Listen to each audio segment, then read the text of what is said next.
ప్రశాంతమైన గ్రామంలో వటవృక్షం నీడలో బాల గణపతి దివ్యంగా కూర్చున్నాడు. పిల్లలతో కలిసి ఆడుకుంటూ ఆనందాన్ని పంచుతూ ఉండేవాడు.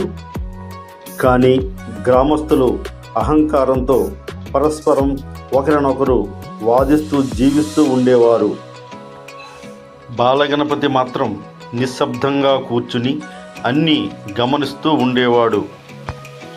అతని చూపులో అపారమైన జ్ఞానం దాగి ఉంది. ఒక పేదవాడిని ఎవరూ పట్టించుకోకుండా వదిలేశారు.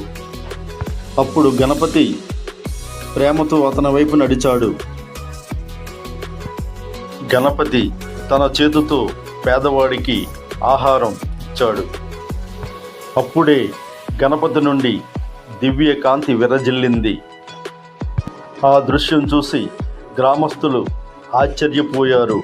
అందరూ తమ తప్పు గ్రహించి చేతులు జోడించారు. బాలగణపతి చిరునవ్వుతో వారిని ఆశీర్వదించాడు. పశ్చాత్తాపంతో వారి హృదయాలు మారాయి. ఆ గ్రామం శాంతి సౌఖ్యంతో నిండిపోయింది. పిల్లలు మళ్ళీ గణపతితో ఆనందంగా ఆడుకున్నారు. గణపతి తన ఆశీర్వాదంతో అందరినీ కాపాడాడు.